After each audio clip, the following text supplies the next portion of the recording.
crew set to launch to the International Space Station. They are NASA's Chris Cassidy and Roscosmos cosmonauts Anatoly Ivanishin and Ivan Vagner, and they are set to blast off in just under an hour from now at 3:05 a.m. Central Time, 4:05 a.m. Eastern Time here in the U.S. This is going to be the first crewed launch on the new Soyuz 2.1A booster, launching from Site 31 at the Baikonur Cosmodrome. This type of booster was first launched during an unmanned mission last summer in preparation for today. And also notable, this is going to be the first launch from Site 31 since October of 2016, when NASA's Shane Kimbrough launched on Soyuz MS-16 as part of Expedition 49. I do want to start off with a good morning, good afternoon, good evening, anywhere you're tuning in from all over the world.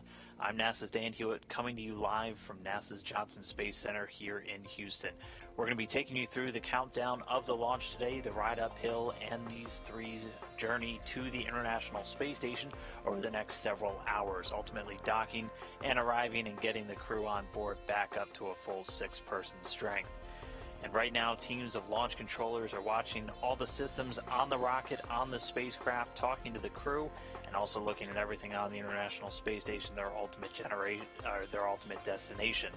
No issues being tracked right now. Fuel and oxidizer loading for the Soyuz began just a few hours ago.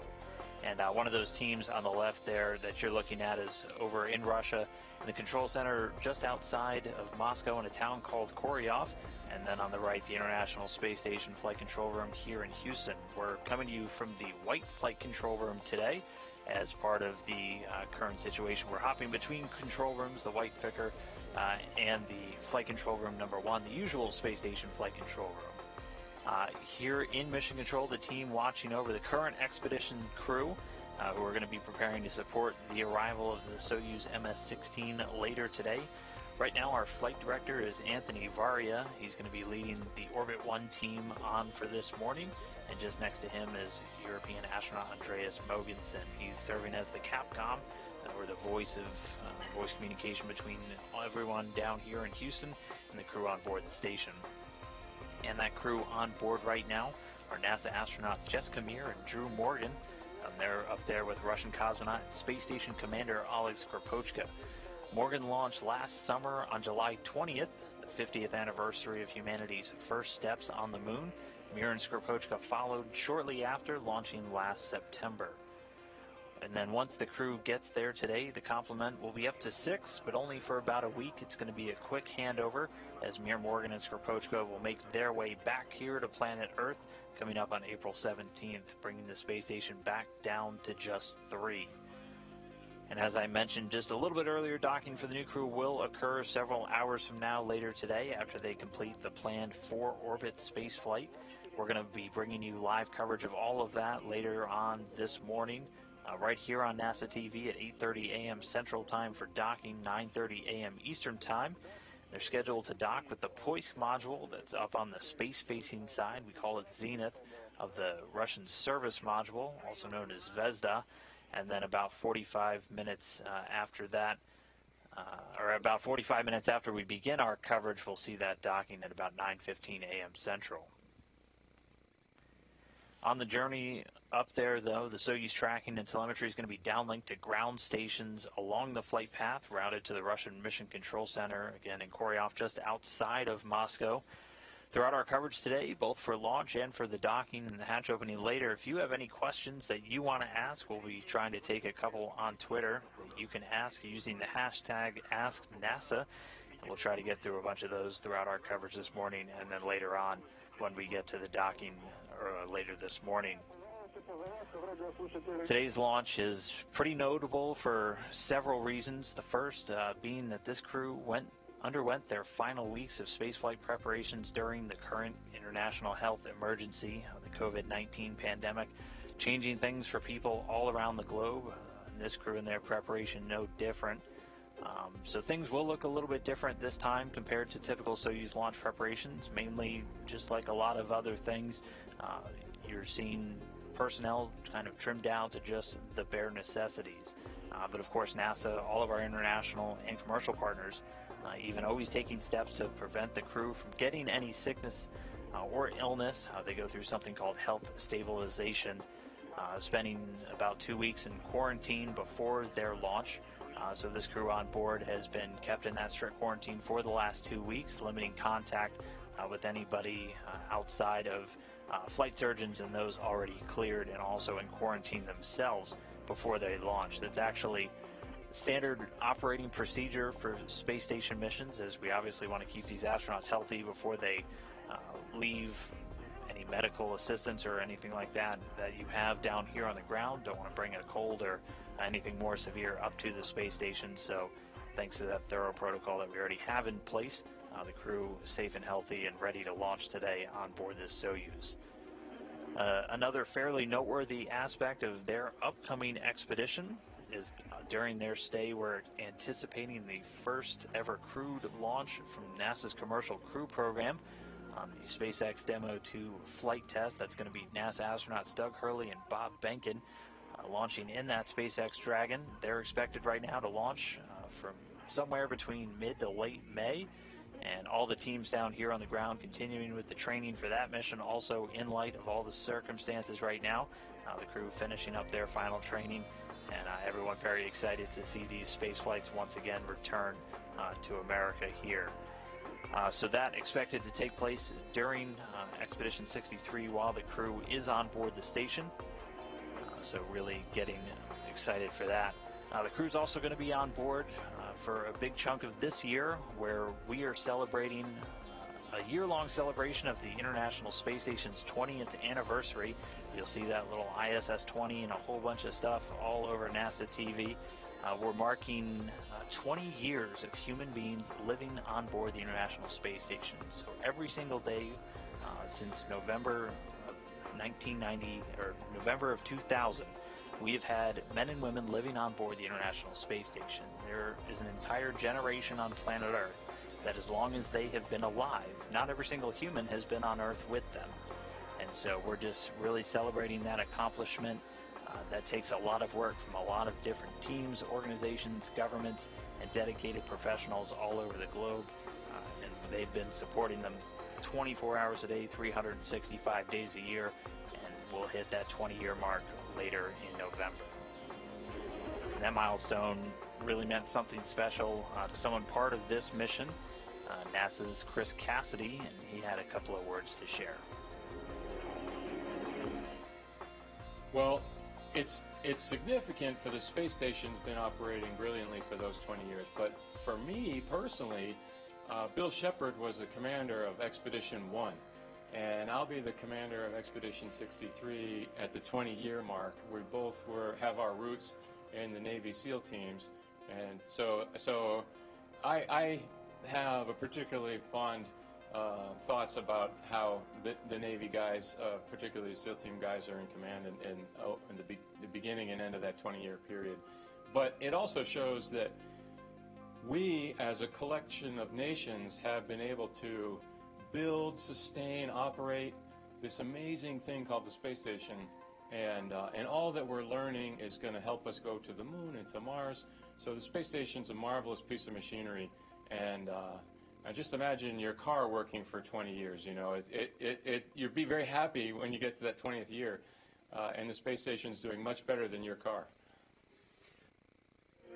And those are just some quick words from him. Obviously, we want to get to know our crew members on board this Soyuz a little bit more, so why don't we first learn a little bit more about NASA's Chris Cassidy. In the Soyuz's right-hand seat for today's spaceflight is NASA astronaut and United States Navy Captain Chris Cassidy. Cassidy was selected for the 2004 NASA astronaut class and, to date, has 2 spaceflights and 6 spacewalks on his resume. He's also a decorated Navy SEAL and calls the city of York, Maine, his home. He was born in 1970 in Salem, Massachusetts, and later attended York High School in Maine. Cassidy holds degrees from several institutions, including a Bachelor of Science in Mathematics from the United States Naval Academy and a Master of Science in Ocean Engineering from the Massachusetts Institute of Technology. Cassidy served as a Navy SEAL for 11 years before being selected as an astronaut, deploying for a total of 4 times to areas in Afghanistan and the Mediterranean. He supported 2 Bronze Stars along with other military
He's obviously joined by two cosmonauts inside that Soyuz spacecraft, Anatoly, Ivanishin, and Ivan Vagner. Let's take a moment to get to know them a little bit better, as we are right now just about 52 minutes and 35 seconds away from launch. Seated in the capsule's center seat is today's Soyuz MS-16 commander and Roscosmos cosmonaut Anatoly Ivanishin. Ivanishin is a tech-rated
into the Soyuz spacecraft. It's common for the flight controllers to pump in some music to the crew while they're strapped in. They've been on board the Soyuz now for a couple hours, and now we're going to take a look at what their path was like to get there. The day's activities in Baikonur began a couple of hours ago as the crew was awakened about 6 p.m. Central Time on April 8th. It was 4 in the morning over there in Baikonur.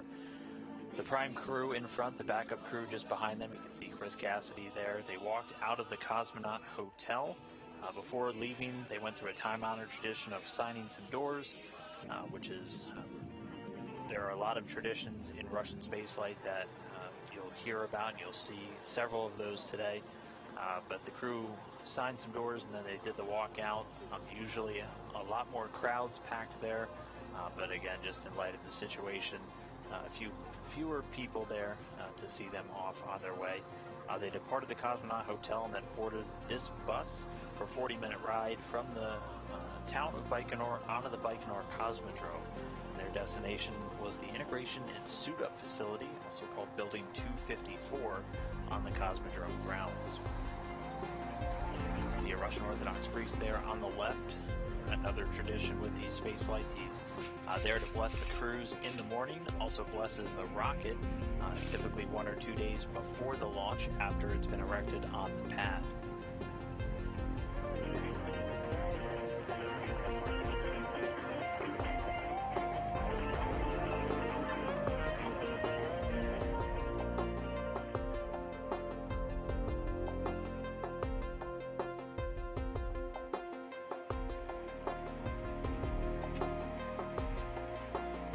Here we see them arriving at their first destination of the day. That's the Integration and Suit-Up Facility, also known as Building 254 on the Baikonur Cosmodrome.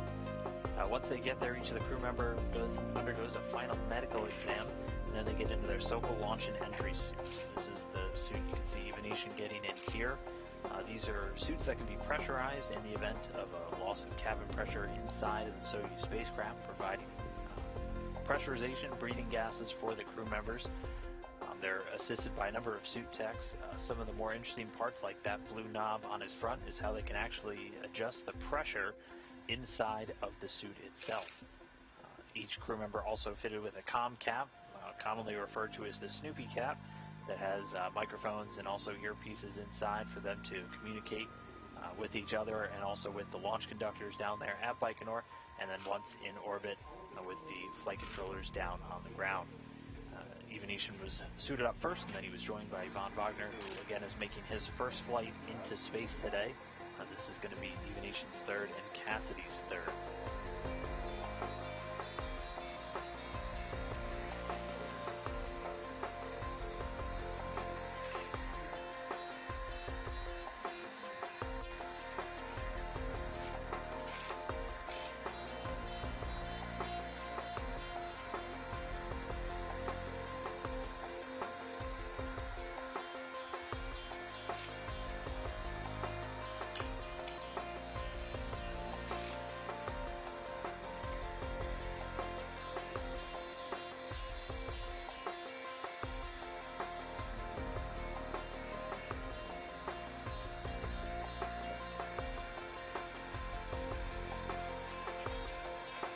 Last but not least, they were joined by NASA's Chris Cassidy, again getting into his SOCO launch and entry suit. This all taking place in the suit up and integration building on the Baikonur Cosmodrome. They undergo that final medical exam, and trained suit technicians help them get into these SOCO suits. They're going to wear these for all of the dynamic phases of flight. And for these short trips to the International Space Station, relatively short, 6 hours instead of the 2 days that it was several years ago, they'll stay in these suits pretty much the entire time, eventually doffing or getting out of their suits after they dock to the space station before they open up the hatches.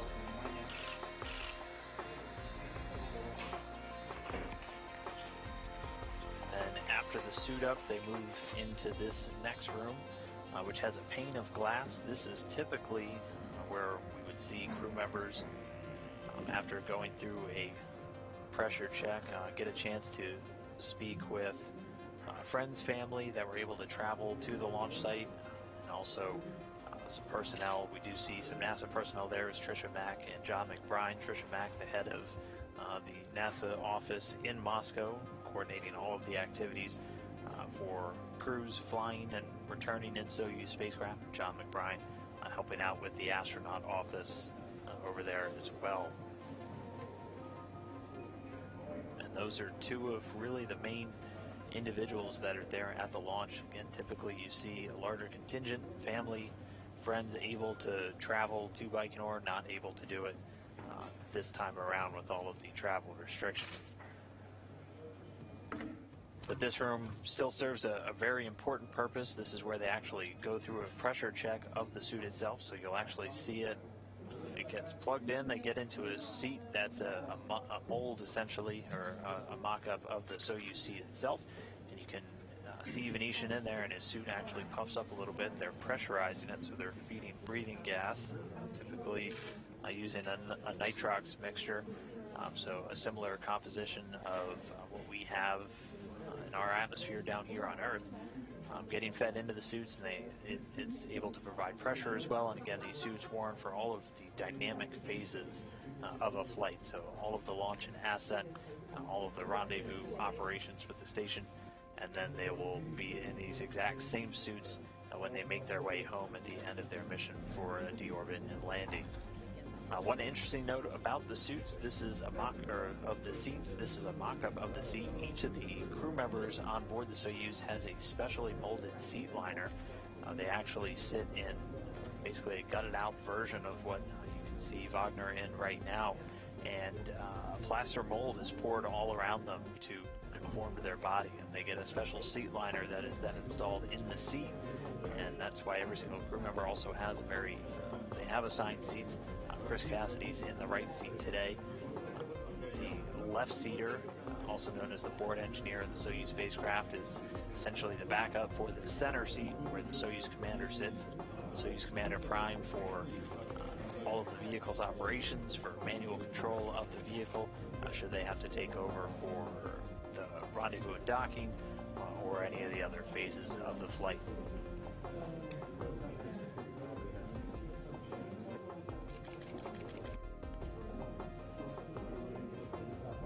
And again, one by one, the crew's going through, getting a chance to do these pressure checks.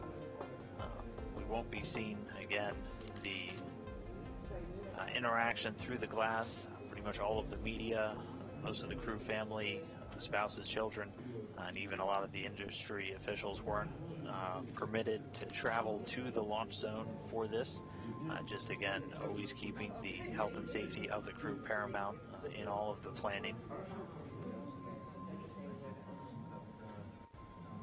Again, those individuals in the room are required to either maintain the exact same quarantine as the crew or wear a lot of the PPE, the personal protective equipment, in order to interact with them. This is a standard procedure for every single space station crew launching to the International Space Station. It's called health stabilization.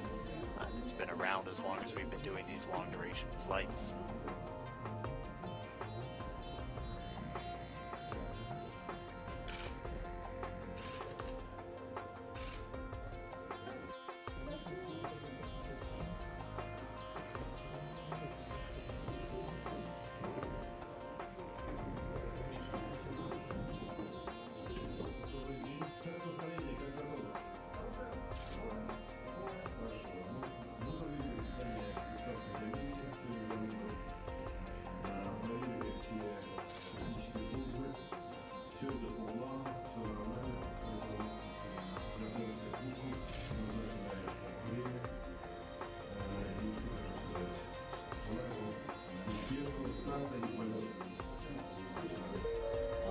Successful launch, and good luck, guys.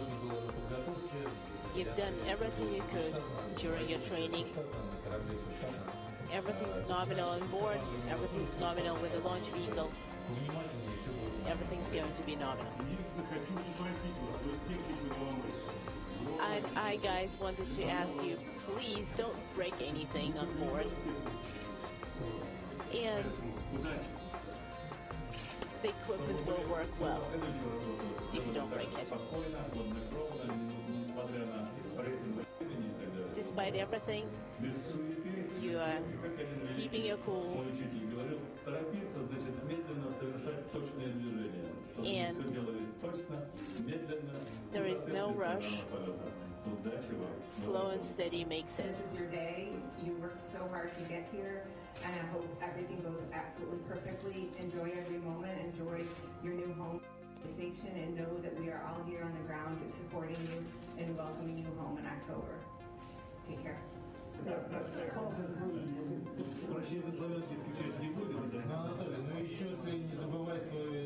Irkut, this is Baikonur Launch Lead. Please adjust your shoulder straps and lower straps.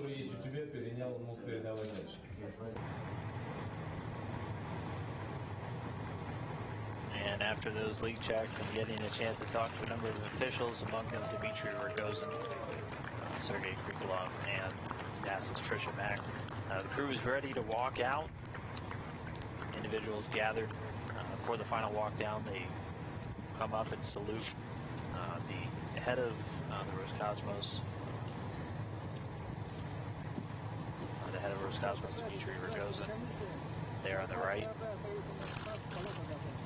To the head of the State Commission, the commander of the Soyuz crew reporting. We are ready. Good luck. Again, maintaining the tradition one final time, declaring they're ready for launch, and then they're on their way to the bus, waving a thumbs up there from Chris Cassidy, and then they get on the ride to pad 31.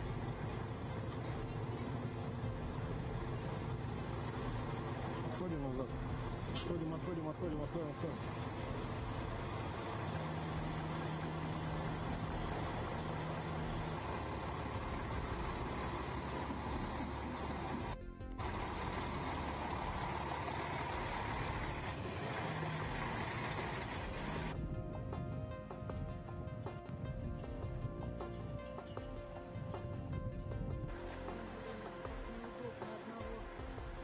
Космонавта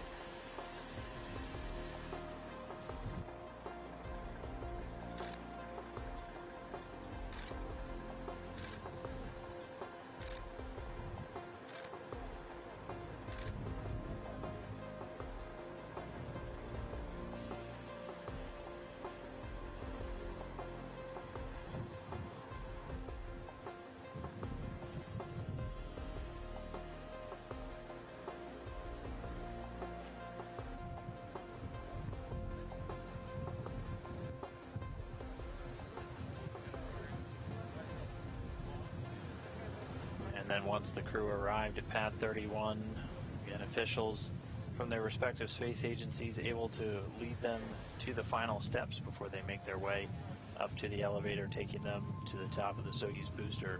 Again, about 160 feet tall, the Soyuz spacecraft sitting on top inside of a protective launch shroud.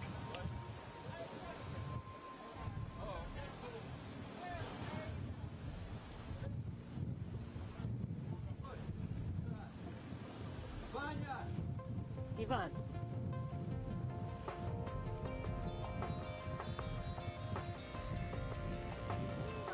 Again, they were able to climb up those stairs, wave goodbye to the final well-wishers there at the pad, ride the elevator up to the top of the Soyuz to board the capsule, and as of this moment, they've been on board for about 2 hours. In fact, just before we came on the air, at about 1:53 a.m., they were getting ready to step through their leak checks on their spacesuits. About 5 minutes later, reported that they had completed all the leak checks on the hatches of the Soyuz spacecraft, and the crew kicked off those leak checks, closing their visors and pressurizing their suits. And we'll be getting a couple of views inside the cabin throughout our coverage and the ride uphill this morning. Right now, the crew, last time we checked in, had their visors back open, but we'll see those get closed right before the launch begins.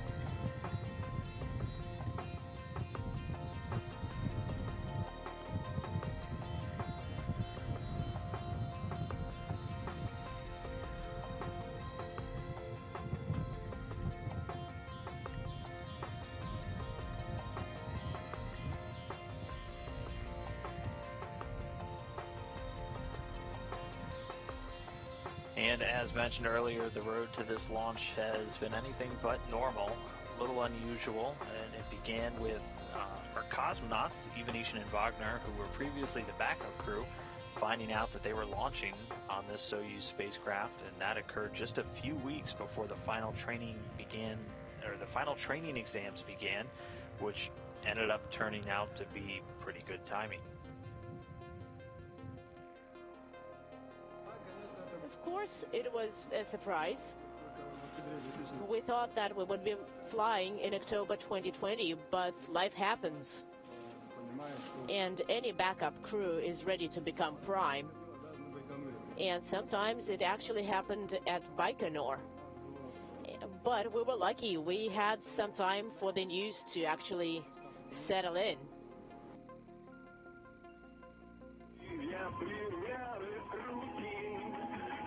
And just like Ivanishin mentioned, they, along with Chris Cassidy, have been training for this mission for a few years now, and they were very prepared, ready to fill in these roles, even under the unusual circumstances.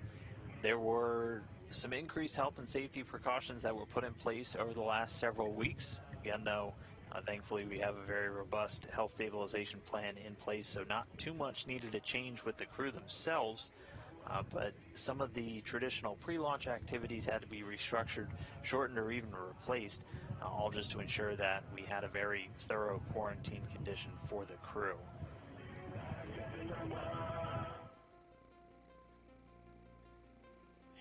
Well, it's been interesting. Life for us in the pre-launch period is always in quarantine. So for me, I knew I was going to be in quarantine these 2 weeks. But what's really different is everybody else around us is in quarantine too, just like the rest of the world. And to see the impacts on that in terms of who from NASA can come over to support launch, even which the Russian operational support team will be much smaller. My family and launch guests will not be able to come, so it'll be a really, really skeletal crew there in the Baikonur Cosmodrome, which will be quite different.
rocket that you're looking at right now went through all the standard preparations. Earlier this week, the spacecraft itself was mated to the booster.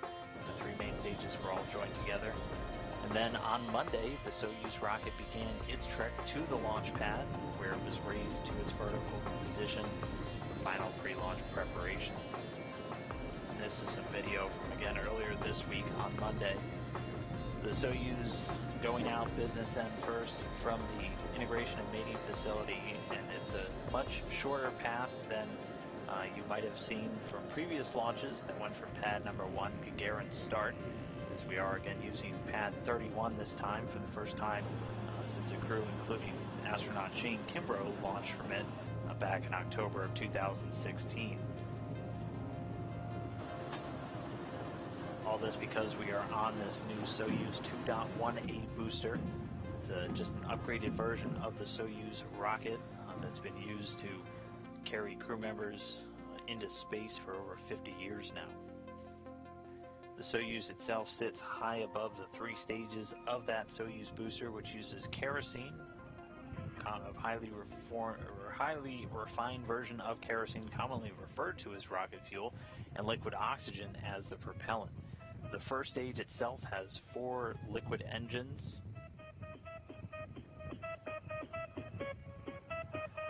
The first stage itself has 4 liquid engines that are strapped to the side of the core vehicle. Each one of those is going to burn for about 1 minute and 58 seconds before they drop away. Select on the first info panel. And then the core engine itself also serves as the second stage. Please do not switch the info. And we'll see that core stage continue to burn until about 4 minutes, 37 seconds into today's flight. Then the third stage has a single engine. We'll see that ignite just before it separates from the second stage. They do something called hot staging. There's actually a lattice work structure between the second and third stages that allows the exhaust from the rocket itself to expel out as it's igniting, still attached to the second stage. The third stage will help push it away safely, and then that will burn until 8 minutes and 46 seconds into today's flight. At that point, the Soyuz spacecraft will separate from the third stage, and it will be in its preliminary orbit. And as mentioned at the start of our show, we did say we were going to try and get to some of your questions, so we can go through a couple of those right now.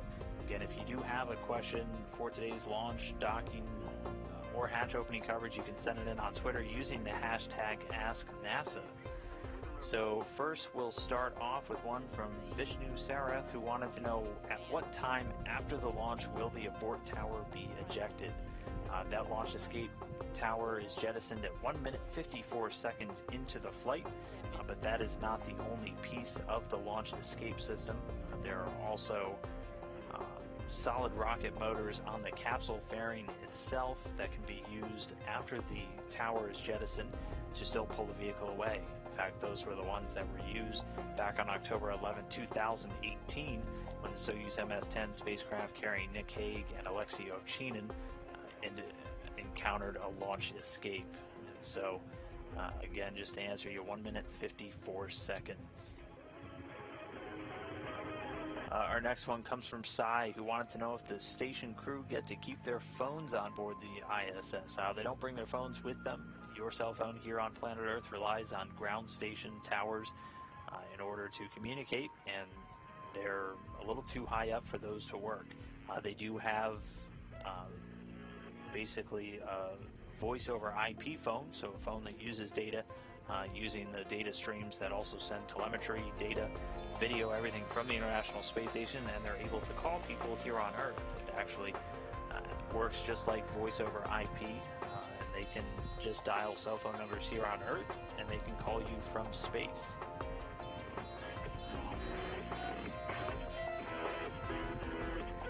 And so we'll just do those two for now, and we will get to a little bit more a little bit later in today's launch. For now, though, let's keep on going through. Let's take a look at the Soyuz spacecraft, which it's still encased in that shroud.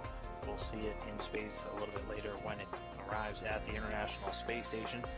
But going through some quick facts, the Soyuz, 23.5 feet long, weighing in at 15,650 pounds, and is comprised of 3 different modules.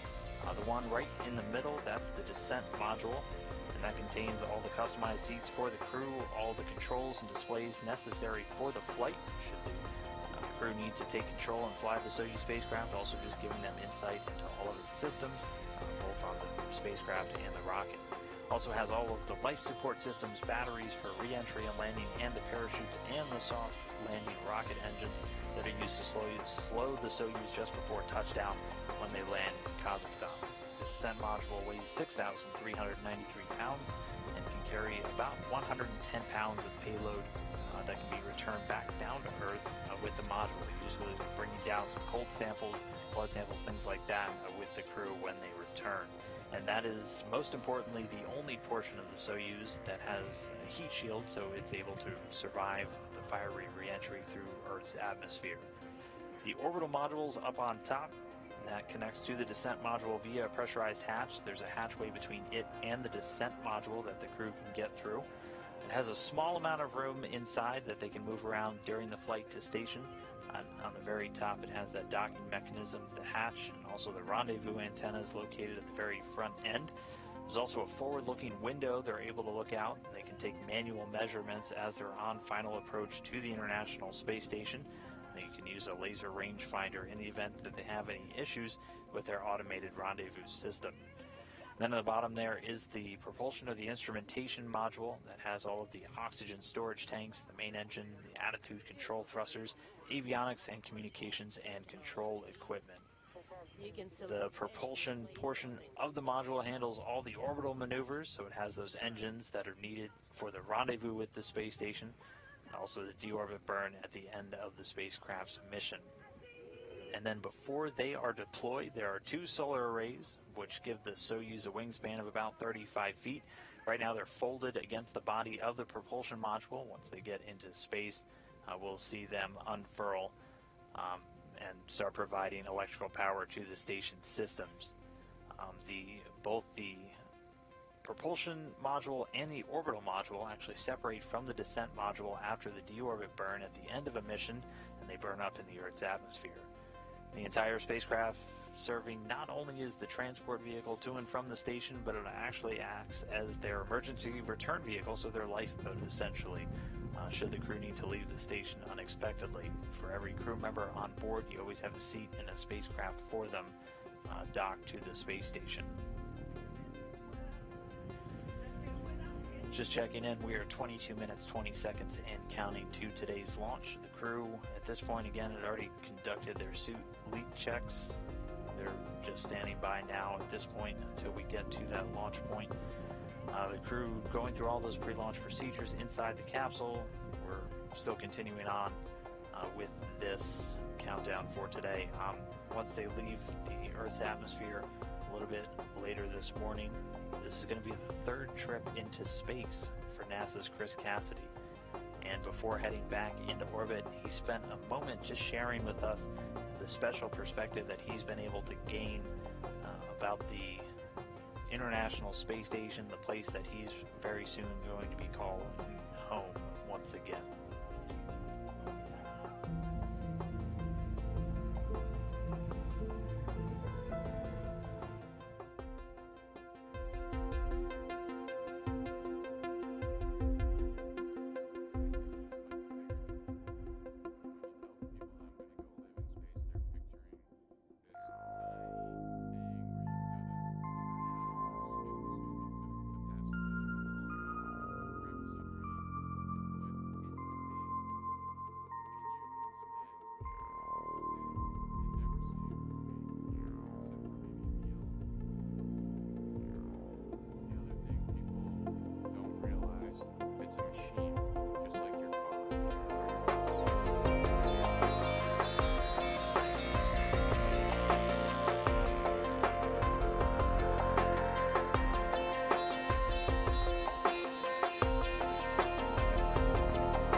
now with the live view of that Soyuz rocket. Just reiterating that final scene you saw there. If you want to follow Chris in his mission, as he's spending about 6 months on board the International Space Station, get an inside look at what it's like to live, work in space.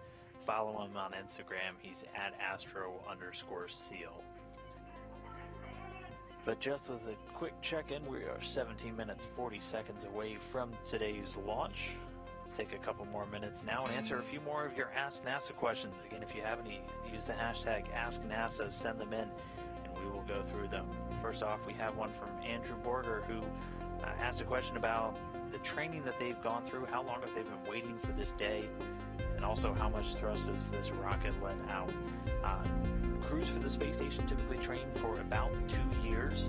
That's to get familiarization on all of the systems on board the International Space Station that they'll be interacting with, whether they're fixing it, working on experiments, if they're doing spacewalks. There's just a lot of knowledge to try and gather and train, and it takes about 2 years to do that. They're also going through spacecraft-specific training, so this crew had to train on the Soyuz spacecraft systems, be able to respond in the event of emergency, be able to fly the vehicle if you're the Soyuz commander or the backup, and they actually do final exams. It's almost like going back to college for a lot of these crew members. So about 2 years of training. And then how much thrust does the rocket let out? The first stage of this Soyuz spacecraft delivers about 930,000 pounds of thrust. And then our next one comes from Robert Guzman, who asks, when the astronauts come back to Earth, is their immune system weakened by their stay in space? It's a really interesting question, and that's something that we actually have a lot of different research studies taking place. The human body adapts extremely quickly to new environments. It's both a blessing and a curse with stuff like spaceflight. It starts to affect a lot of things like bones, muscles, and even immune systems in these astronauts. They've seen that it can actually affect your immune system. It can even weaken your immune system a little bit. And that's just one of the many things that we have to really understand as we look to not only send humans further than we've ever gone before, going forward to the moon, eventually onto Mars, just to keep people safe when they're in space, but also very importantly when they come home. We've also found that a lot of stuff that happens to your body when you're on the space station has a lot of parallels for ailments here on Earth. A lot of things that happen to your body, like bone wasting and muscle loss and things of that nature, mimic a lot of the effects of aging. And so we're able to use these astronauts, and while we're trying to really understand what happens to them while they're in outer space and how to best take care of them, a lot of those lessons can actually translate to making life better for humans back down here on the ground. We're going to keep moving on, but again, keep sending those questions in. We'll be doing a whole bunch later today when we get to the docking show, so just keep using that hashtag AskNASA. And we've talked about it a couple of times here today. Spaceflight is all about traditions, and in keeping with that, every single expedition mission, just like every NASA program, every crew is given their very own patch with a unique design that helps to commemorate their mission and their crew members. And this is a look at the Expedition 63 patch. It's definitely one of my personal favorites. It's a very cool, interesting looking one. It's an intersection of both the past and the beginning of a new dawn in human spaceflight. We not only continue to stay on board the station, we're about to commemorate 20 years of continuous flight, but also look at putting humans once more on the moon and then getting ready to not too far after, head on to Mars. 13 of the stars in the patch along the top commemorate the Apollo 13th, which is celebrating its 50th anniversary during Expedition 63. And then that swoosh orbiting around the Earth and the Moon honors the Apollo program and future missions that will go beyond low Earth orbit once again. And then the atom is the crew's call sign, symbolizing the energy to resolve or orbit around a nucleus, or in their case, planet Earth. And another tradition that the astronauts and cosmonauts like to take part in is selecting what's known as a zero-G indicator to hang above them in the ceiling of the capsule. So we'll see this floating just above the center seat for Anatoly Ivanishin. Sometimes each crew member has their own. For this one in particular, Anatoly Ivanishin is taking what he's just calling Space Bear. It's a toy that will become very symbolic for him and is going to be a significant gift for his future grandchildren one day. So that'll be hanging inside the Soyuz capsule when we get those in-cabin views, and it's called a zero-G indicator, and we literally use that just to see when you start to see that float, and that happens right after they separate from that third stage. You'll see the crew exposed to microgravity. That'll be one of your best indications, because the crew themselves obviously strapped into those seats and won't be floating around quite yet. But another system check-in. We're not tracking any issues with the vehicle right now. We're 12 minutes, 25 seconds, and counting away from launch.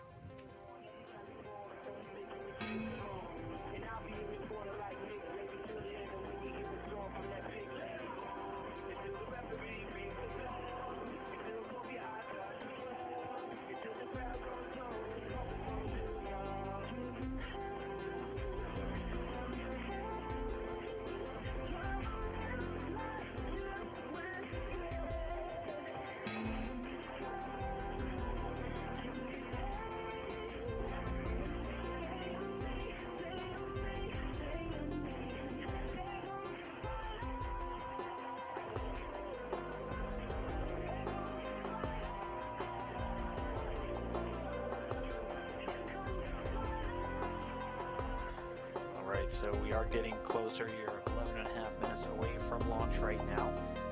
All told, it'll be just under a 9-minute ride to orbit for the crew today. They're going to be launching at 3:05 a.m. Central Time, 4:05 a.m. Eastern. We'll be looking for a number of milestones on the ride uphill. One of the first major ones is going to be the launch escape system jettison. That comes about 1 minute 54 seconds into the flight. The first stage will cut off and separate those 4 strap-on liquid-fueled boosters at 1 minute 58 seconds. After that's done successfully, the launch shroud, so that area on top, actually protecting the Soyuz spacecraft from aerodynamic forces on the ride uphill, will next separate at 2 minutes and 33 seconds into flight. The second stage will shut down at 4 minutes 37 seconds, separating at 4 minutes and 48 seconds. As that happens, the third stage will begin firing, doing what's called a hot fire technique. And again, we get a close-up on the rocket, you'll be able to see the latticework-like structure between the second and third stages of the Soyuz spacecraft, allowing that engine to fire while they're still attached. The third stage lower skirt jettison coming 4 minutes 56 seconds. And the final thing that we'll be looking for is going to be that third stage shutdown. L-5 minutes.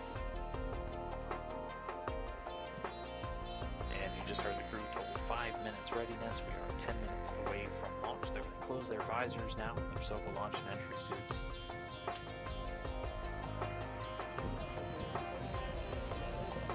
Baikonur launch lead, we confirm our visors are closed. Irkutsk. This is Baikonur launch lead. Copy. And you are ready.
And we are under 8 minutes and 30 seconds away from launch.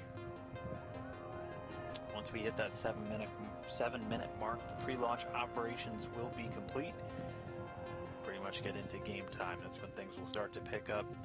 We'll go through a couple more manual steps, including inserting the launch key into the launch bunker, something that never gets old saying, and is one of my favorite little tidbits about the space flight, that they have an actual launch key. And they'll get that inserted at about T-minus 6 seconds, so we'll hear the call-out launch key inserted. You will be continually hearing an interpretation of the chatter between the launch conductors there in Baikonur, the team in Mission Control Moscow, and the crew. So you'll hear one voice, that's our interpreter's voice, so if it sounds like someone is talking to themselves, that is one person having both sides of the conversation. Here's a view of Chris Cassidy. Again, he's in the right seat today. This is going to be his third trip into outer space. We heard the crew call that their visors are closed, and you can see them there in their seats. Irkut, this is Baikonur launch lead. We are at L-1 minute. And I will be reading out the numbers to you guys. Copy. We confirm L-1 minute. And throughout the operations today, you're going to be hearing the Soyuz referred to as Irkut, I-R-K-U-T, and that is Anatoly Ivanishin's call sign, paying tribute to his birthplace of Irkutsk. Everything's nominal on board, and we're ready for launch. We copy Irkut. Ivanishin reporting everything nominal or normal on board the spacecraft, and they are ready for launch. We are 6 minutes, 22 seconds and counting away from liftoff.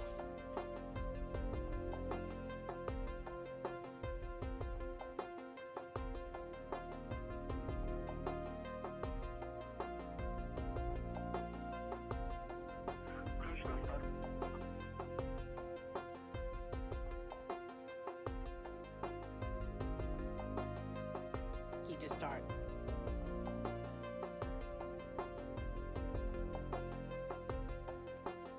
Confirmation the launch key has been inserted in the launch bunker. That transitions the launch sequence into its automatic mode. So computers on the Soyuz rocket now taking command and stepping through pre-programmed procedures as we count down to launch.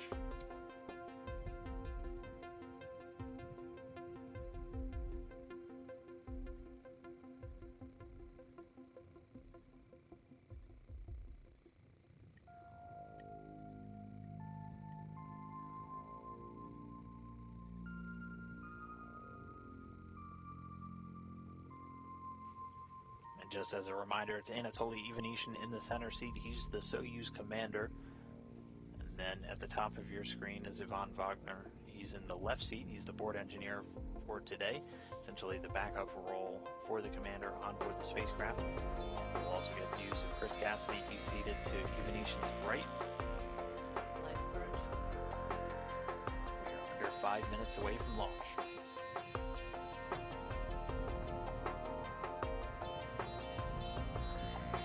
Chamber of the engines being purged with nitrogen that helps to fireproof them. We're removing any vapors of fuel or oxidizer.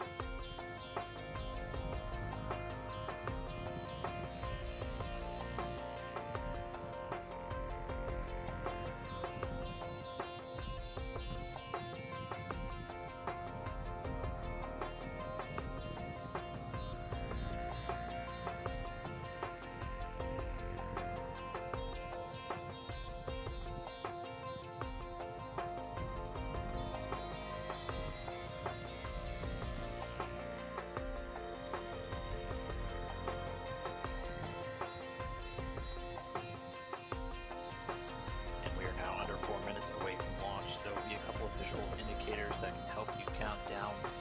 The first umbilical tower will be separated from the booster at about 35 seconds before launch. The second and final one separates at 15 seconds before launch. So once you see that second one separate, begin counting down from 15.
as we come up on 2 minutes and 30 seconds, you just heard the ground propellant feed has been terminated, so fuel and oxidizer no longer being loaded into the vehicle. Venting confirmed. Repress confirmed.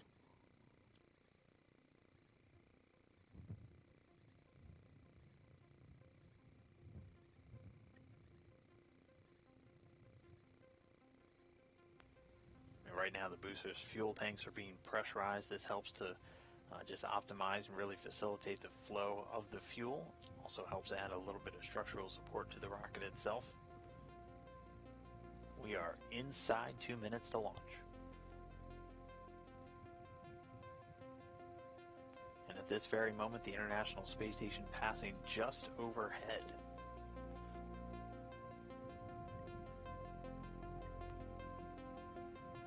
At the moment of launch, though, it'll already be 587 statute miles ahead of the Soyuz spacecraft, flying just over northeast Kazakhstan. That just passed right over Pad 31 there at the Baikonur Cosmodrome. 1 minute and 20 seconds to launch.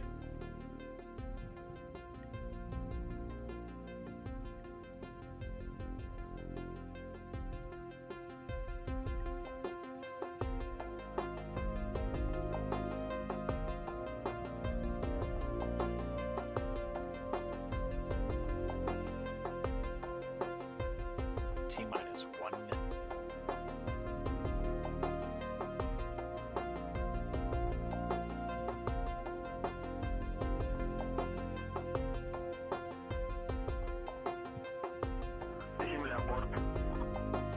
Confirm.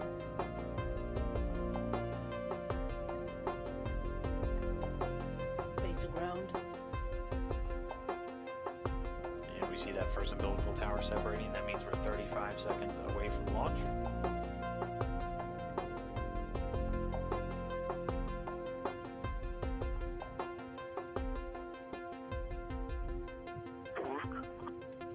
Launch.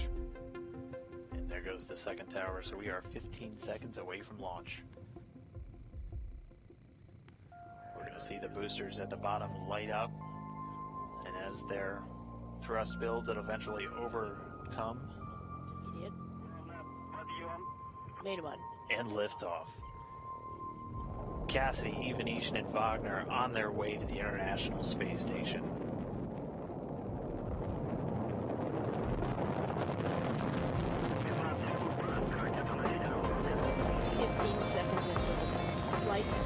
All parameters are nominal. We confirm on board, all parameters are nominal. 20 seconds to launch. Thrusters are working nominally. The crew is feeling fine. 30 seconds. All parameters for the vehicle are nominal.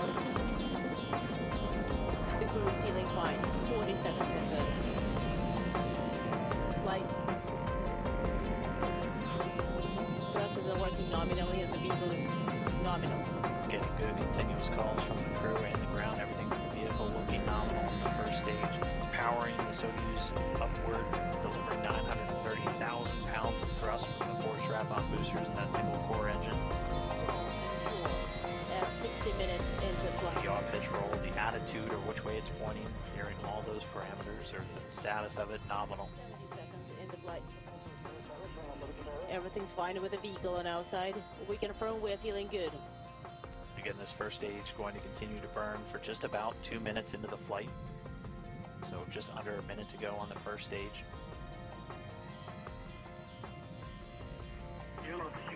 90 seconds. Into flight, thrusters are working nominally. We confirm and we're feeling well on board.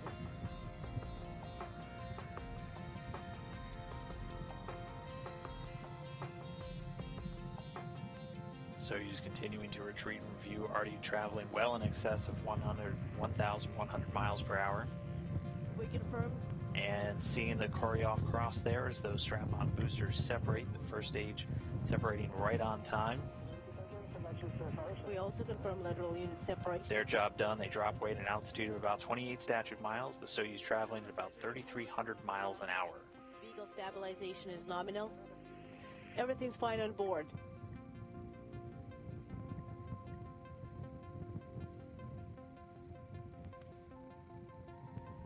the first stage and the launch escape tower now jettisoned, being powered by that second stage, the core stage.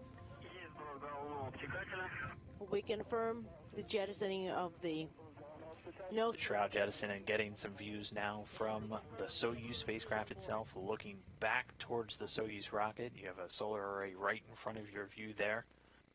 The launch shroud has been jettisoned, so the Soyuz spacecraft now exposed. 70 seconds into flight. The vehicle is fine, and we are feeling well on board. This is Irkutsk. Everything looking good with that core stage. The second stage, 190 minutes. 56 feet in length, 13.5 in diameter, has a single engine with 4 fuel chambers, provides between 178,000 and 222,000 pounds of thrust, depending on their altitude, for its 3 minutes and 28 seconds of operation. Again, the second stage is going to continue to burn. We're looking for second stage shutdown at about 4 minutes, 30 seconds after launch. Parameters of the vehicle are nominal. We confirm we are feeling well.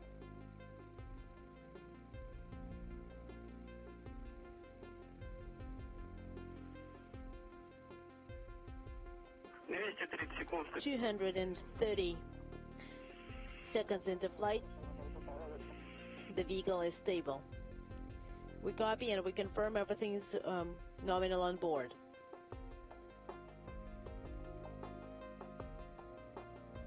So we're a little over 4 minutes since launch. Again, we'll be looking for that shutdown and separation coming up in about 20 seconds. As that separation occurs, the third stage will begin firing. It's called a hot stage technique. And that third stage will ignite while the second is still attached.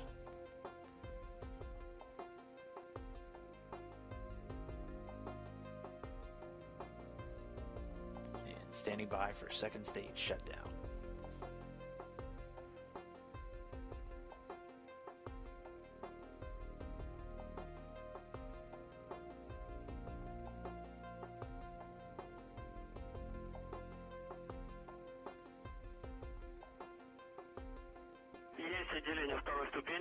We confirm separation of stage 2. We see it as well. Everything's nominal on board. Copy. And we have confirmation second stage shutdown and separated, and you saw a piece fly off. That was the third stage's lower skirt jettison. That was targeted to come off at 4 minutes 56 seconds into launch. We're already past 5 minutes and 20 seconds.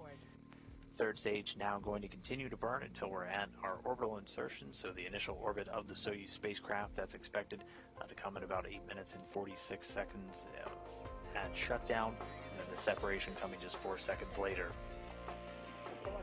Into flight, and the thrusters are working nominally. We confirm, and everything's nominal on board. So right now, the Soyuz being propelled into orbit by the single engine of the third stage, providing 67,000 pounds of thrust.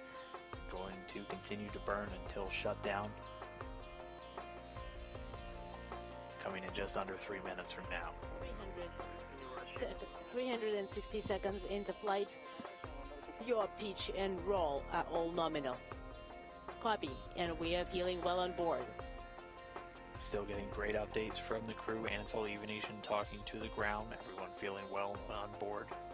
Yaw, pitch, roll. The engines all performing nominally. That's the word we want to keep hearing. It means everything's going normally according to the plan. 6 minutes 35 seconds since liftoff. 390 seconds into flight. All control systems for the vehicle are working nominally. And we confirm we are fine on board. Copy.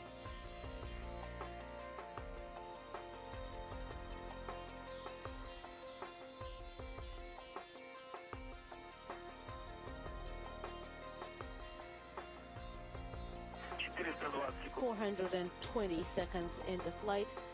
Your pitch and roll parameters are all nominal. Copy. We are fine on board.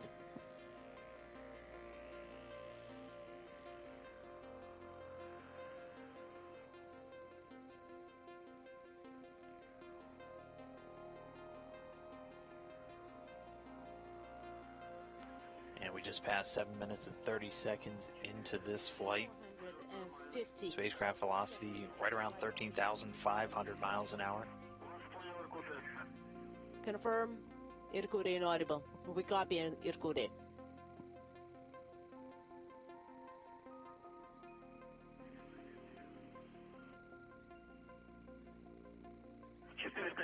.470 seconds into flight. Third stage thrusters are working nominally. Everything's well on board.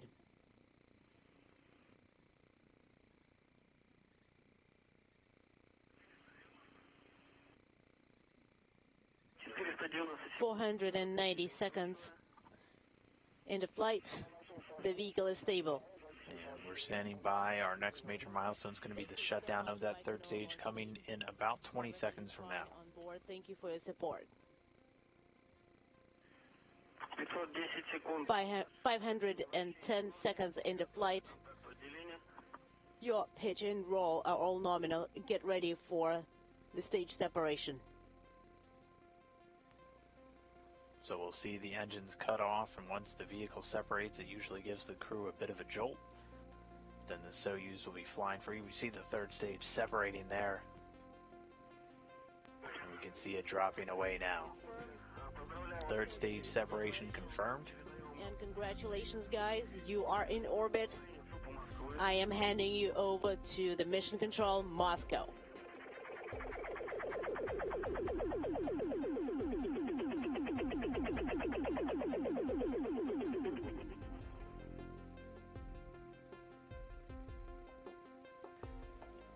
And as we can see on the video here, that solar array deployed. We have confirmation the one on the other side also deployed, along with what's known as the appendages. All of the antennas, so the rendezvous and the communication antennas, all deployed on the Soyuz spacecraft.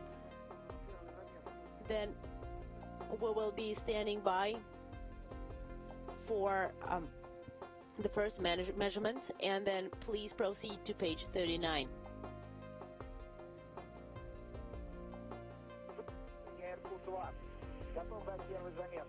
MCC Moscow, this is Irkutsk 2. I am ready to give you.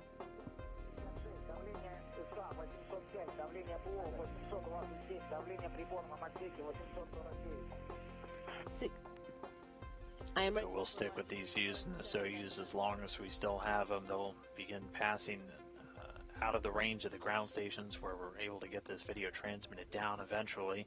And I am. But everything looking like they're good in a good initial orbit, the orbital parameters, so looking at both speed and then their apogee, perigee, the orbit that they're in, looking good after a successful separation from that third stage. So with that, Chris Cassidy, Anatoly, Ivanishin, and Ivan Vagner are in outer space. 23rd, 327. For Cassidy and Ivanishin, this is their third trip. For Vagner, his first. The crew now going through a number of their initial orbital checkouts. Again, one of the major things that we always look for is getting those solar arrays out, which provide all the electrical power to the systems on board the Soyuz spacecraft. Also, the antennas being deployed, and those were all confirmed to be done successfully. We were able to get a view of one of those solar arrays popping out just shortly after that separation from the third stage. And we confirm that we are ready to activate Control Panel 2. You have our go. Control Panel 2 is activated. And we are starting with Course 2 test. Copy.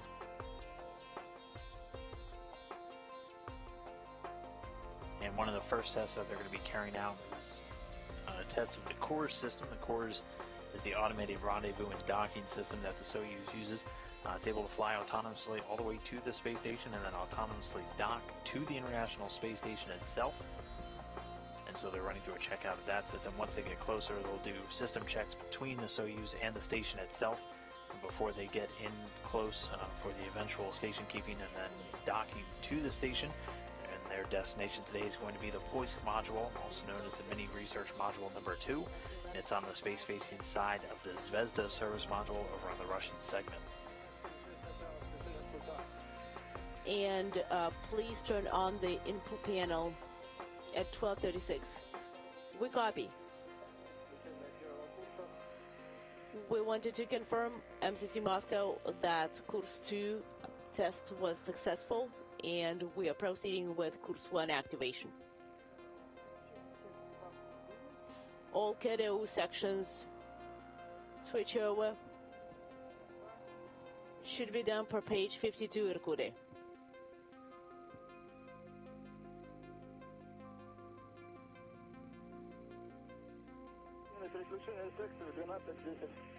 And the switchover is at 12:10. We copy, 12:10.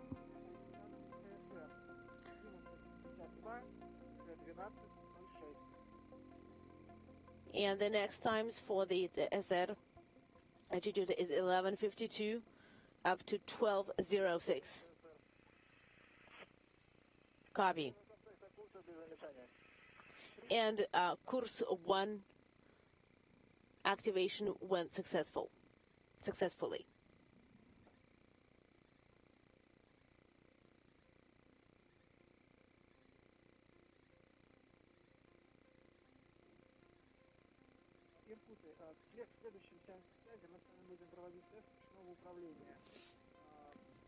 And Irkutsk, during our next COM session, we are going to be testing manual controls.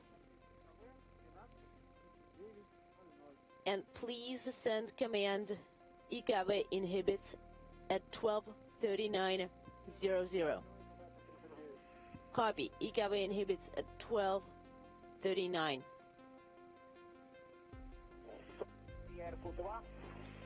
MCC Moscow, this is Irkutsk 2.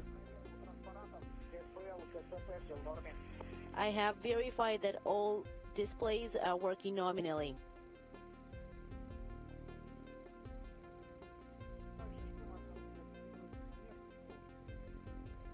We are also standing by for a 5-minute measurement.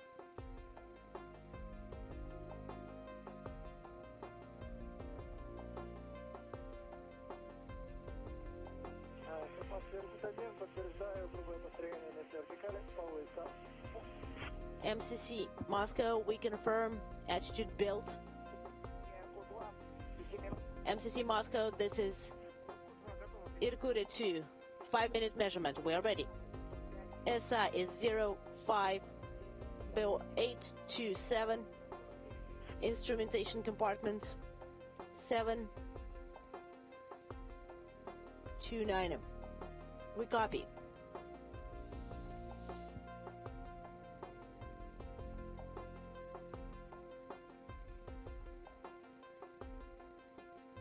And this is Mission Control Houston. If you're just now joining us, you've missed the best part. The launch was done successfully on time. We'll be bringing you some launch replays in just a little bit.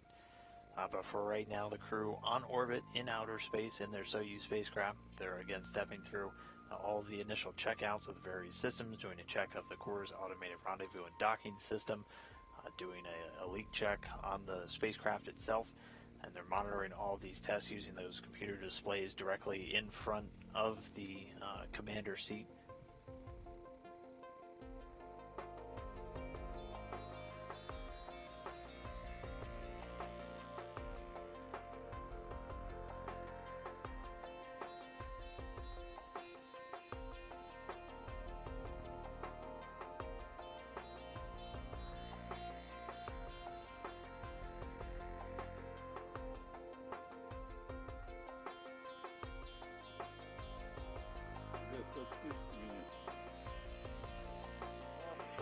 Guys, how do you copy me? We read you loud and clear. Congratulations to you with such a successful insertion into orbit and launch.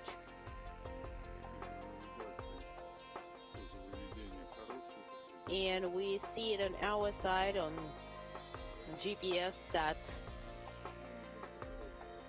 it was a success, and I would like to confirm that we are going to stay with the 6th orbit. Docking plan.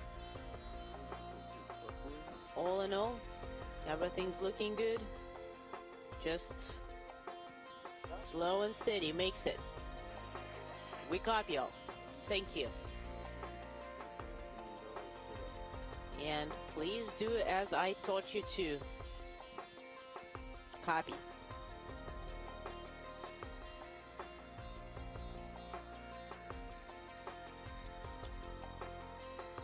And one important part from that conversation we were just listening in on, they are still continuing with this 6-hour rendezvous with the International Space Station, so everything looking good with the spacecraft and those initial checkouts, meaning they should be on time for a docking today, which we're currently tracking to 9:15 a.m. Central Time.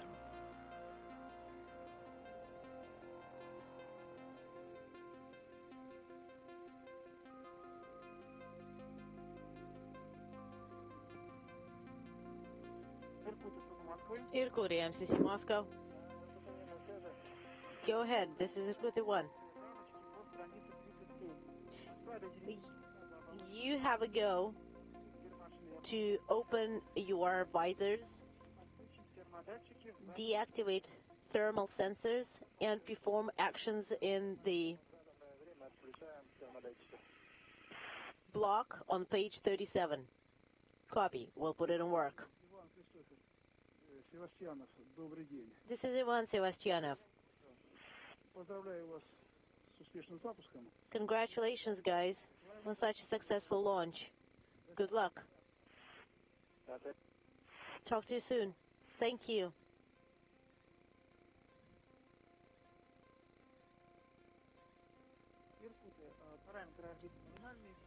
And the crew just getting some final congratulations from flight controllers in Koryov, just outside of Moscow at the Russian Mission Control Center.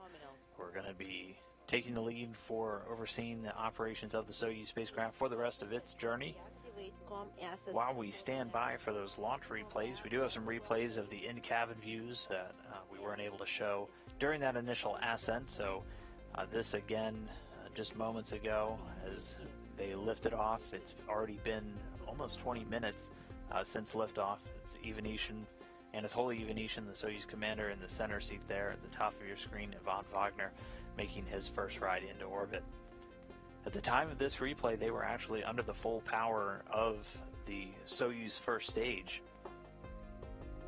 And you can see just how smooth the ride is uphill for these crew members inside. Again, just out of view, NASA astronaut Chris Cassidy in space for the third time now.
And if you're just now joining us, this is video from just minutes ago when they did launch. That launch came 21 minutes and 20 seconds ago. This is the in-cabin view, looking at Anatoly Ivanishin there at the bottom left corner.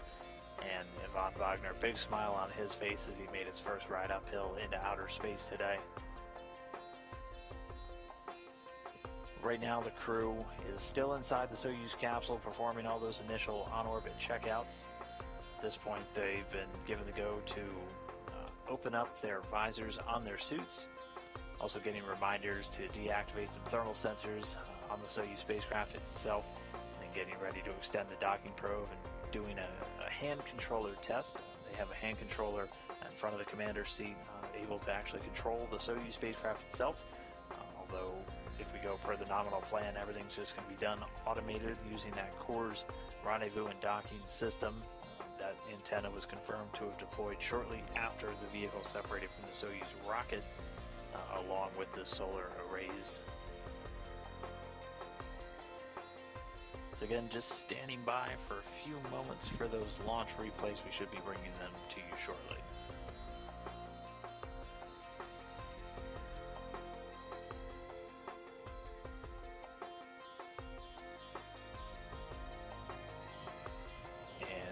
go. These are replays. That launch came right on time at 3:05 a.m. Central Time, 4:05 a.m. Eastern. Soyuz MS-16 spacecraft taking off on the Soyuz rocket from path 31.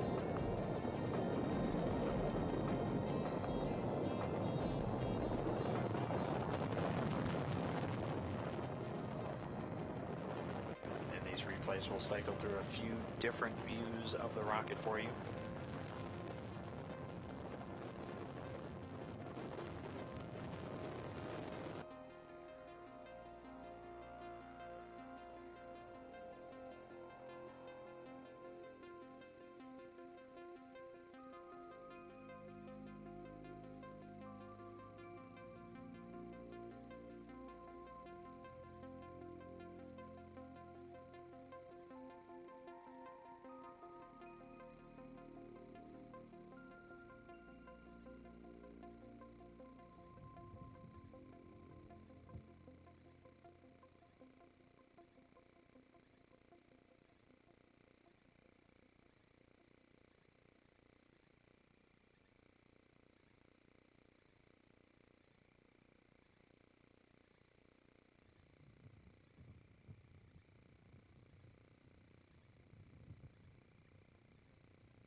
Another replay will stand by. We should have it, hopefully at least one more replay of that launch, which again came right on time, 3:05 a.m. Central, just about 25 minutes ago. While we do stand by, we did get confirmation that the docking probe, so that extends from the very top of the Soyuz spacecraft out of the orbital module, and that's used to do the final alignment into the docking compartment on the Poise module, where they're going to be headed today. That was extended successfully, so all of the on-orbit checkouts continuing to go per the plan. We should be just under 20 minutes away from one of the first major firings of the engines on the instrumentation or the propulsion module of the Soyuz spacecraft, known as the DV-1 burn, a delta velocity #1 burn. And that'll be the first in a series of firings to gradually raise the Soyuz's orbit until it gets in the same level as the space station, currently orbiting altitude of about 257 statute miles. Here we go, one more launch replay from just about 26 minutes ago.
right, that'll do it for our replays of today's successful launch.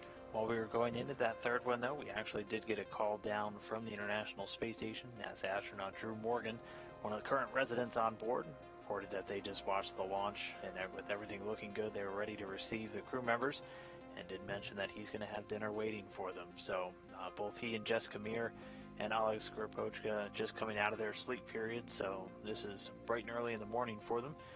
And in just about 6 hours from now, they're going to have 3 new crew members that they're going to be welcoming on board. But with that, we are going to take a break for now while the Soyuz continues to fine-tune its path towards the International Space Station over the next several hours. But we will, of course, be back for live coverage once we're here and ready for docking. So just coming up on NASA TV, we'll do a video file of the post-launch, just giving you, again, some more views of the launch and all of the major events from this morning's activities so far. And then we'll be back with our live coverage at 8:30 a.m. Central Time, 9:30 a.m. Eastern, for planned docking at 9:16 a.m. The hatch opening coverage will come just a few hours after docking. After they dock, they do a series of leak checks, and then they get ready to open the hatches and move into the station. So we'll begin that hatch opening coverage at 11 a.m. Central. The hatch opening targeted to come right around 11:30 a.m. Then we will wrap up today's coverage with a video file showing all of the highlights from docking and the hatch opening at 2 p.m. Central, 3 p.m. Eastern. So be sure to tune back in then. Keep sending those questions using the hashtag AskNASA on Twitter. We'll have plenty of time to answer those as we move through the docking and the hatch opening show a little bit later this morning. And I do want to thank everyone for either staying up late or waking up early to tune in and watch this launch today. It was a rough time for everyone, so we truly appreciate it. So with that, we will go ahead and sign off. We'll be back in a few hours. This is Mission Control Houston.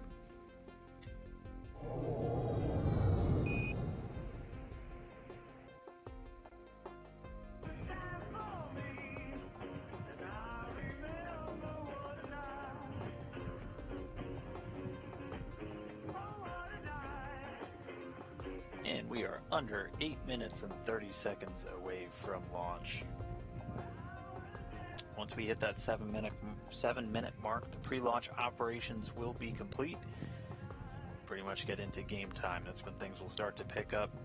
We'll go through a couple more manual steps, including inserting the launch key into the launch bunker, something that never gets old saying and is one of my favorite little tidbits about space flight, that they have an actual launch key, and they'll get that inserted at about T-minus 6 seconds. So we'll hear the call out launch key inserted. You will be continually hearing an interpretation of the chatter between the launch conductors there in Baikonur, the team in Mission Control Moscow, and the crew. So you'll hear one voice, that's our interpreter's voice. So if it sounds like someone is talking to themselves, that is one person having both sides of the conversation. Here's a view of Chris Cassidy. Again, he's in the right seat today. This is going to be his 3rd trip into outer space. We heard the crew call that their visors are closed, and you can see them there in their seats. Irkutsk, this is Baikonur launch lead. We are at L-1 minute. And I will be reading out the numbers to you guys.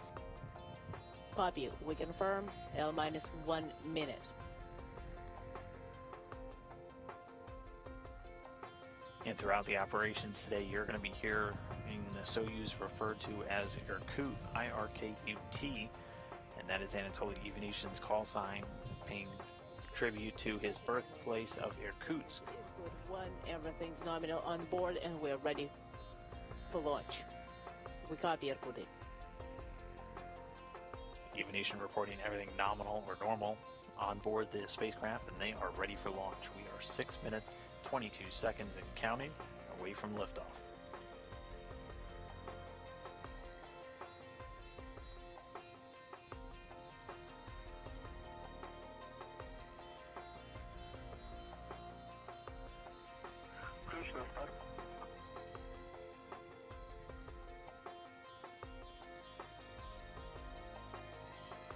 Key to start.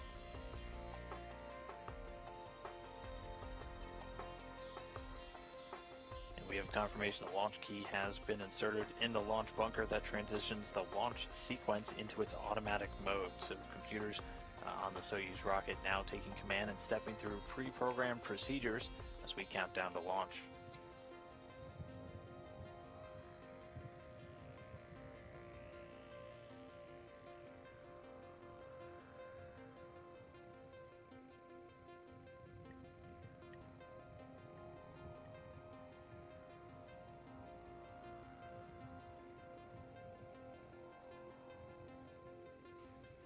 Just as a reminder, it's Anatoly Ivanishin in the center seat. He's the Soyuz commander. And then at the top of your screen is Ivan Vagner. He's in the left seat. He's the board engineer for today, essentially the backup role for the commander on board the spacecraft. And we'll also get views of Chris Cassidy. He's seated to Ivanishin's right. Lines purge. We are under 5 minutes away from launch.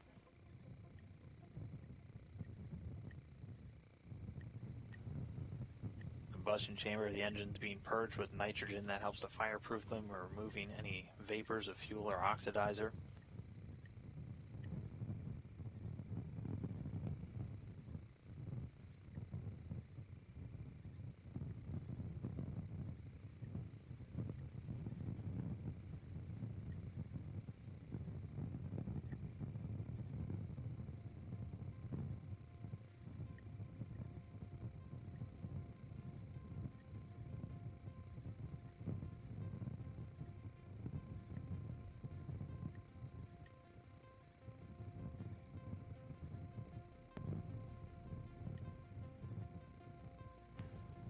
We are now under 4 minutes away from launch. There will be a couple of visual indicators that can help you count down.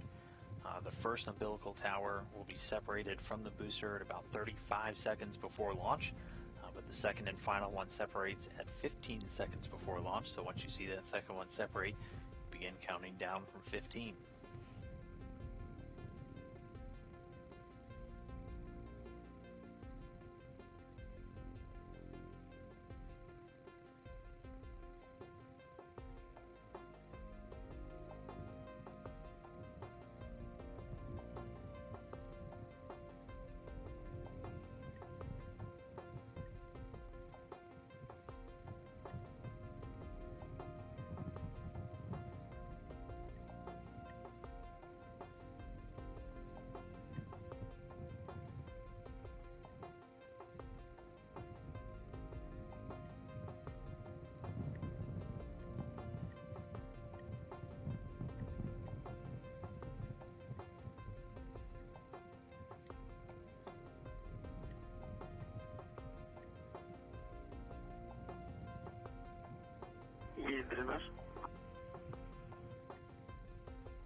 And as we come up on 2 minutes and 30 seconds, you just heard the ground propellant feed has been terminated, so fuel and oxidizer no longer being loaded into the vehicle.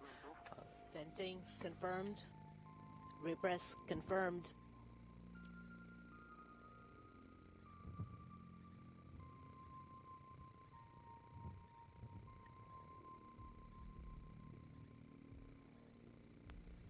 Right now the booster's fuel tanks are being pressurized. This helps to just optimize and really facilitate the flow of the fuel. Also helps add a little bit of structural support to the rocket itself. We are inside 2 minutes to launch.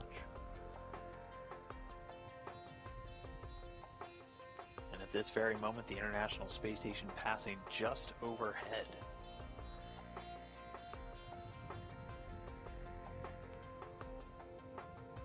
Moment of launch, though, it'll already be 587 statute miles ahead of the Soyuz spacecraft, flying just over northeast Kazakhstan, but just passed right over pad 31 there at the Baikonur Cosmodrome. 1 minute and 20 seconds to launch.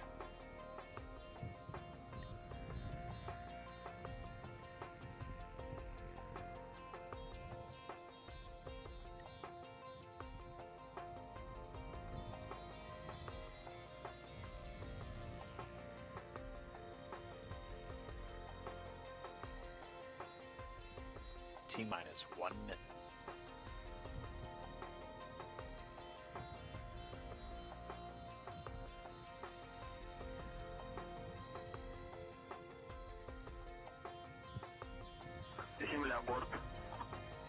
Confirm.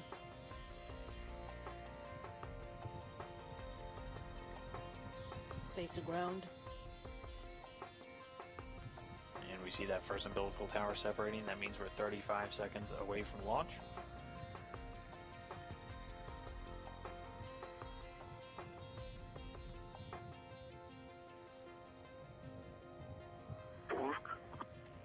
Launch. And there goes the second tower, so we are 15 seconds away from launch. We're going to see the boosters at the bottom light up, and as their thrust builds, it'll eventually overcome. Idiot. Main one. And liftoff. Cassidy, Ivanishin, and Vagner on their way to the International Space Station.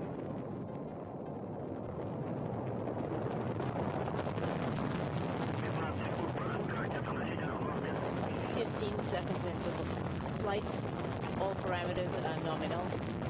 We confirm on board, all parameters are nominal. 20 seconds into launch, thrusters are working nominally. The crew is feeling fine. 30 seconds. All parameters for the vehicle are nominal. The crew is feeling fine. 40 seconds into flight. Thrusters are working nominally and the vehicle is nominal. Getting good continuous calls from the crew and the ground, everything with the vehicle looking nominal. The first stage powering the Soyuz upward, delivering 930,000 pounds of thrust from the 4 strap-on boosters and that single core engine. Roll and yaw at 60 minutes into flight. The yaw pitch roll, the attitude or which way it's pointing, hearing all those parameters or the status of it nominal. 70 seconds into flight. Everything's fine with the vehicle on our side. We confirm we're feeling good. Again, this first stage going to continue to burn for just about 2 minutes into the flight. So just under a minute to go on the first stage. 90 seconds into flight. Thrusters are working nominally.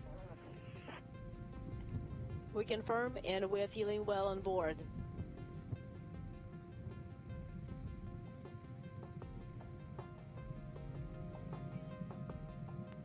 Soyuz continuing to retreat from view, already traveling well in excess of 1,100 miles per hour. We confirm. And seeing the Koryoff cross there as those strap-on boosters separate, the first stage separating right on time. We also confirm lateral unit separation. Their job done. They drop weight at an altitude of about 28 statute miles. The Soyuz traveling at about 3,300 miles an hour. Vehicle stabilization is nominal. Everything's fine on board.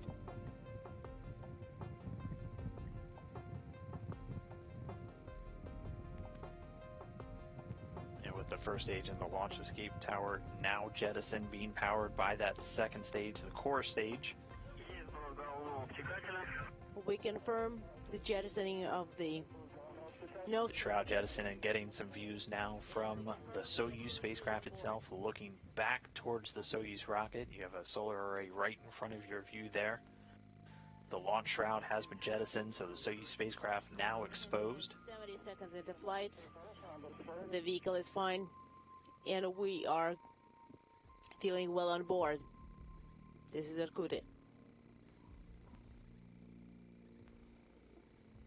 Everything looking good with that core stage. The second stage, 90 minutes. 56 feet in length, 13.5 in diameter, has a single engine with 4 fuel chambers, provides between 178,000 and 222,000 pounds of thrust, depending on their altitude, for its 3 minutes and 28 seconds of operation.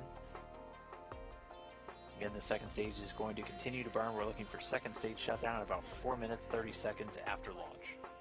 Parameters of the vehicle are nominal. We confirm we are feeling well.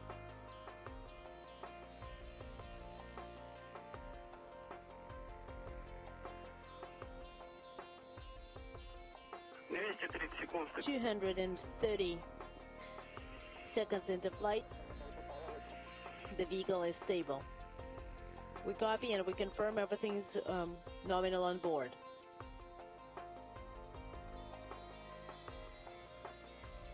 So we're a little over 4 minutes since launch. Again, we'll be looking for that shutdown and separation coming up in about 20 seconds. As that separation occurs, the third stage will begin firing. It's called a hot stage technique. And that third stage will ignite while the second is still attached.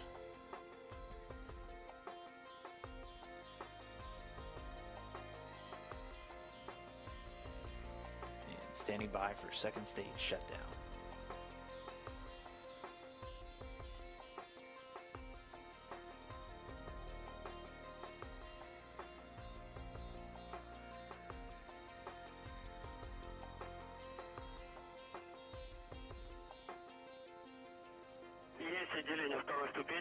We confirm separation of stage 2. We see it as well. Everything's nominal on board. Copy.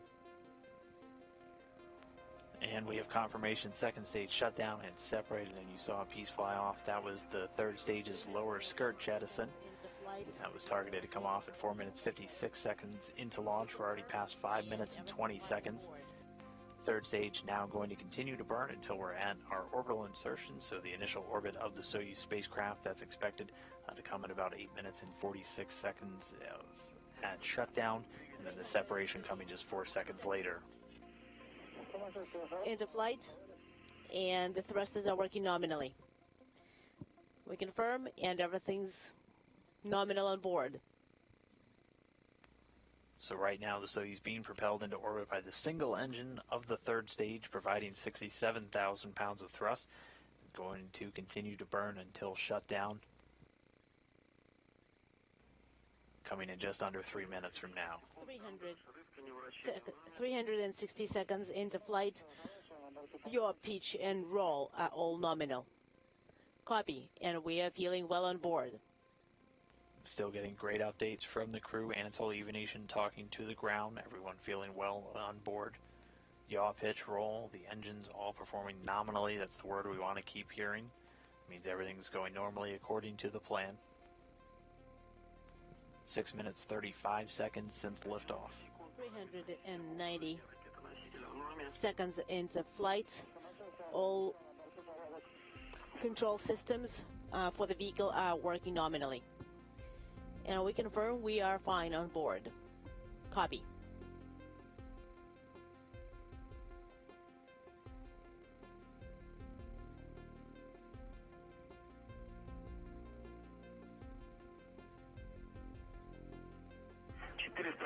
...420 seconds into flight. Your pitch and roll parameters are all nominal. Copy. We are fine on board.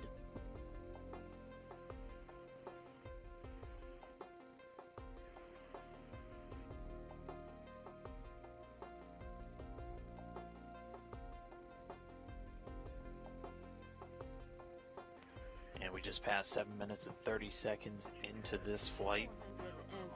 Spacecraft velocity right around 13,500 miles an hour. Confirm.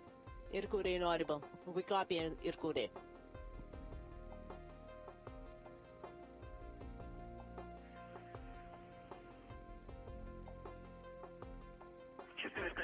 ...470 seconds into flight.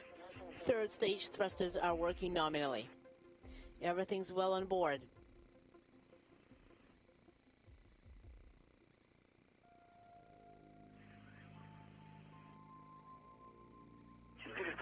...490 seconds into flight. The vehicle is stable. And we're standing by. Our next major milestone is going to be the shutdown of that third stage coming in about 20 seconds from now. On board. Thank you for your support. 510 seconds into flight. Your pitch and roll are all nominal. Get ready for the stage separation. So we'll see the engines cut off, and once the vehicle separates, it usually gives the crew a bit of a jolt. Then the Soyuz will be flying free. We see the third stage separating there. And we can see it dropping away now. Third stage separation confirmed. And congratulations, guys. You are in orbit. I am handing you over to the Mission Control, Moscow.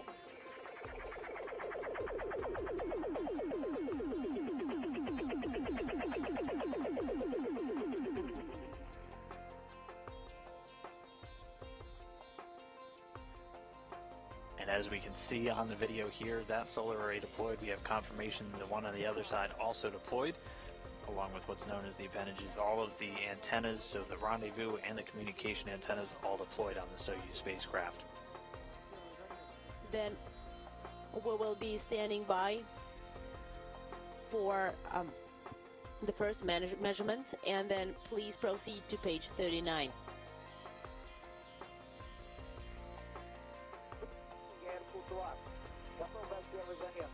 MCC Moscow, this is Irkut 2. I am ready to give you.